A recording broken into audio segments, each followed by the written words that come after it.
নমস্কার, কেমন আছেন সবাই? পিয়ালি লাইফস্টাইলের আরো একটি ব্লগে স্বাগত জানাই।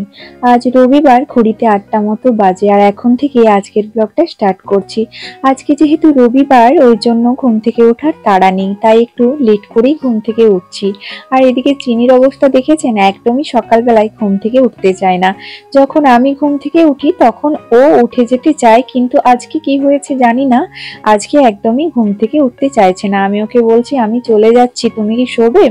তো এখনো ঘুম থেকে উঠতে চাইছে না, মানে আজকে অনেক কাজ রয়েছে, চলুন উঠে পড়ি। তো চিনি ঘুমোচ্ছে, আমি উঠে গিয়ে ফ্রেশ ট্রেশ হয়ে খাওয়া দাওয়া করে সোজা চলে এসেছি বড়ি দেওয়ার কাজে। প্রতি বছরই তো বড়ি যখন দিই আপনাদের সাথে তো শেয়ার করেই থাকি, তাই এবছরও আর বাদ দিলাম না, বড়ি দেওয়াটা আপনাদের সাথে শেয়ার করছি। হয়েছে কি, এবছর বড়ি দেয়াই হয়নি, মানে শীত তো চলেই যেতে বসেছে, বড়ি দেওয়া হচ্ছিলই না। কারণ প্রতি শনিবার রবিবারই আমি শ্বশুর বাড়ি চলে যাই, যার জন্য দেয়া হচ্ছিল না। আর এইদিকে তো প্রতিদিনই অফিস যেতে হয়, তো তাই আর বড়িটা দেয়াই হচ্ছিল না। তারপর আবার কি হচ্ছিল যে কুয়াশা মেঘাচ্ছন্ন রোদ ছিল, যার জন্য আর বড়ি দেওয়াটা হচ্ছিল না। তাই আজকে বেশ ঝলমলে রোদও উঠেছে, আর এবারে আমি এই সপ্তাহে শ্বশুর বাড়িও যাইনি, যার জন্য বড়িটা দিতেই বসে গিয়েছি। তো মা সকাল সকাল বড়িটা মিক্সিতে বেটে রেখেছিল, আর আমি ঘুম থেকে উঠেই এখন সোজা বড়ি দিতে চলে এসেছি। মানুষই একই, মা আর আমরা দুজন মিলেই বড়ি দিতে লেগেছি।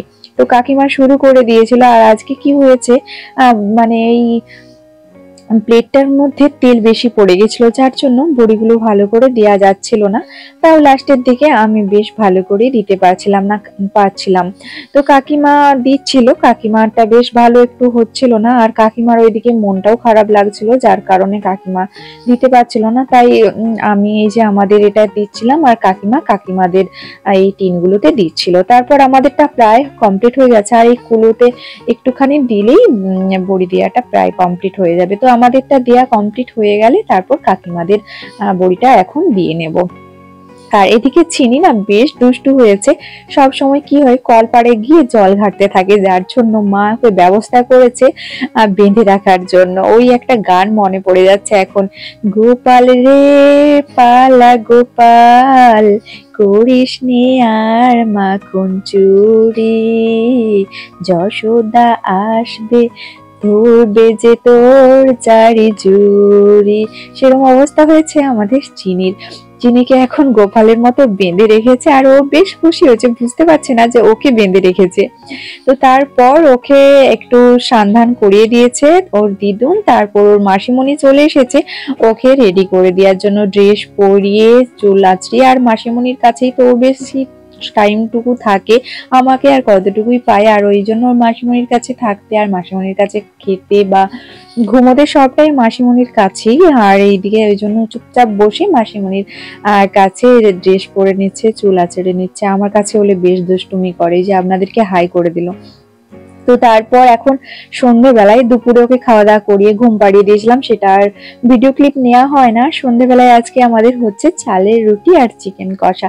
আর চিনি এদিকে কি করছে দেখুন, মা যখন চালের রুটিগুলো বেলছে আর এদিকে গুঁড়িগুলোকে নিয়ে চারদিকে ছড়িয়ে দিচ্ছে, ওই যে চারদিকে মাকে একদম বেলতেই দিচ্ছে না। আর ওর জন্য একটা ছোট্ট আমি চাকি বেলুনি এনে দিয়েছি, তো সেটা নিয়ে এখন দুষ্টুমি করছে।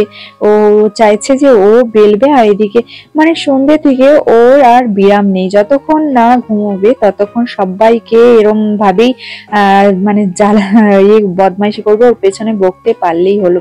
আর এদিকে আমি মুড়ি খাচ্ছিলাম, আর ওইদিকে ও আমার বোন এদিকে মাংস রান্না করছিল, মা এদিকে চালের রুটি বানাচ্ছিল, আর এদিকে চিনি দুষ্টুমি করছে।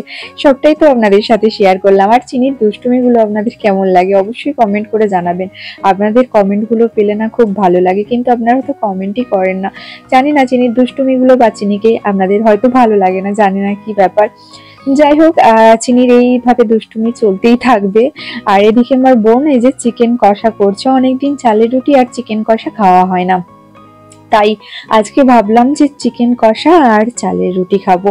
কারণ রাত্রে আমি আগে কোনোদিনও রুটি খেতাম না, তো এখন আমার রুটি খাওয়াটা অভ্যেস হয়ে গেছে, যার জন্য ভাত আর ভালো লাগে না রাত্রের দিকে। এই ধরনের রুটি বা চালের রুটি বা রুটি খেতেই বেশি ভালো লাগে।